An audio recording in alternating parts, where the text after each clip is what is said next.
கிறிஸ்துவுக்குள் அன்பானவர்களே, ஆண்டவரின் இரட்சகரும் ஆகிய இயேசு கிறிஸ்துவின் இன்ப நாமத்தில் அன்பின் வாழ்த்துக்கள். நாம் தொடர்ச்சியாக இவற்றை நாம் ஆண்டவருக்கு கொடுக்க வேண்டும் என்ற தலைப்பில் நாங்கள் தியானித்து வருகிறோம்.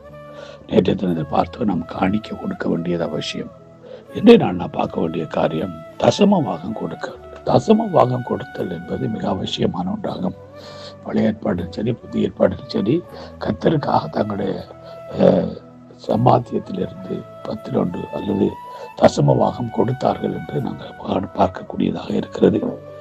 லேவியராகம் 27வது அதிகாரம் 30வது வசனம் சொல்லுகிறது, தேசத்தில் நிலத்தின் வித்திலும் விருட்சங்களின் கனியிலும் தசமபாகம் எல்லாம் கர்த்தருக்குரியது, அது பரிசுத்தருக்கு, அது கர்த்தருக்கு பரிசுத்தமானது. ஆபிரியமானவர்களே, தசமபாகம் கர்த்தருக்கு பரிசுத்தமானது என்று வேதம் சொல்கிறது.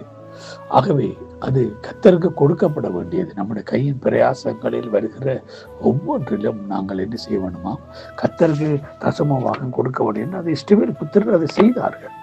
2 நாளாகமம் புத்தகம் 31வது அதிகாரத்தின் 5வது வசனம் சொல்லுகிறது, இந்த வார்த்தை பிரசித்தமான போது இஸ்ரவேல் புத்திரர் தானியத்திலும் திராட்சரசத்திலும் எண்ணெயிலும் தேனிலும் நிலத்தின் எல்லா வரத்திலும் முதற்பலனானவைகளை திரளாக கொண்டு வந்து சகலத்திலும் தசமபாகத்தை பரிபூர்ணமாய் கொடுத்தார்கள் என்று சொல்லி பார்க்கிறோம். பாருங்க, அவர்கள் சகலவற்றிலும் இருந்து தங்கள் சம்பாதித்த எல்லாவற்றிலும் இருந்து என்ன செய்ய, முதற் பலனானவைகளில முதல் தரமானதை கொண்டு வந்தது. முதற் பலன், அந்த முதல் தரம் வாய்ந்தவைகளை தசமமாக எப்படி கொடுத்தார்களாம், பரிபூர்ணமாய் கொடுத்தார்களாம்.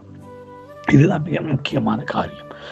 நாம் கர்த்தருக்கு தசமபாகம் கொடுக்கும் பொழுது ஒரு பரிபூர்ணத்தோட, முழு மனதோட, முதன்மையானதை, முதல் தரமானதை நாம் கர்த்தருக்கு கொடுக்கறதுக்கு நாம் விருப்பமுடையவர்களா இருக்க வேண்டும், பிரியமானவர்களுடைய. ஆனா நாம் இன்றைக்கு என்ன செய்து கொண்டு இருக்கிறோம்? நாம் அப்படி கொடுக்கிறோமா அல்லது நாம் வஞ்சிக்கிறோமா? மல்கியா தீர்க்கதரிசி புத்தகம் 3ஆம் அதிகாரம் 10ஆம் வசனம் சொல்றது, ஆலயத்தில் ஆகாரம் உண்டாயிருக்கும்படிக்கு தசமபாகங்களை எல்லா பண்டக சாலையிலே கொண்டு வாருங்கள். அப்பொழுது நாம் வானத்தின் பனகரிகளை திறந்து உங்களை இடங்கொள்ளாமல் போக மட்டும் உங்கள் மேல் ஆசீர்வாதத்தை வருஷிக்க மாட்டனோ என்று அதனால என்னை சோதித்து பாருங்கள் என்று சேனைகளின் கர்த்தர் சொல்லுகிறார். ஆமென். கர்த்தர் சோதித்து பார்க்கும்படி சொன்ன காரியம், நாம் அவருக்கு தசமபாகங்களை எல்லாம் கொண்டு கொடுக்கும் பொழுது அவர் எங்களை ஆசீர்வதிக்க மாட்டாரோ என்று சோதித்து பார்க்கும்படி சொல்லுகிறார். கிறிஸ்தவர்கள் பிரியமான தேவனுடைய ஜனமே, நாம் இன்றைக்கு அவருடையதை வஞ்சிக்கிறவர்களாக, கர்த்தருக்கு கொடுக்க வேண்டியதை நாம் வஞ்சித்து ஏமாற்றுகிறது நிமித்தமாகத்தான் நாம் கர்த்தருடைய நிறைவான ஆசீர்வாதத்தை நாம் இன்றைக்கு புறந்தள்ளி கொண்டிருக்கிறோம். ஆகவே நாங்கள் பரிபூர்ண மனதோட, மன நிறைவோட கொடுக்க வேண்டும். நம்ம மக்கதோனியா சபையாரை பற்றி அவர் எழுதும் பொழுது சொல்லுகிறார், 2 கொரிந்தியர் 8ஆம் அதிகாரம் 10வது வசனத்திலே, அவர்கள் மிகுந்த உபத்திரவத்தினாலே சோதிக்கப்படுகையில் கொடிய தரித்திரமுள்ளவர்களாய் இருந்தும் தங்களுடைய பரிபூர்ண சந்தோஷத்தினாலே மிகுந்த உதாரணத்துவமாய் கொடுத்தார்கள். இதுதான் கொடுக்கிறது. எவ்வளவு பெரிய வறுமை, கஷ்டம், போராட்டம் வந்தாலும் கர்த்தருக்கு கொடுக்கிறதுல உதாரத்துவமாய் கொடுத்தார்கள். பரிபூர்ணத்திலிருந்து கொடுக்கல, தன்னுடைய இல்லாமையிலிருந்து எப்படி கொடுத்தாங்க, பரிபூர்ண சந்தோஷத்துல கொடுத்தார்கள். இன்னைக்கு நம்ம என்ன செய்யறோம்? கர்த்தருக்கு கொடுக்கறதுக்கு விருப்பம் இல்லை, கர்த்தருக்காக விதைக்கிறதுக்கு நம்ம விருப்பம் இல்லை. நம்ம ஆண்டவருக்காக விதைக்க ஆரம்பிக்கும் பொழுது தசமபாகம் என்பது நம்ம ஆண்டவருக்காக விதைப்பது.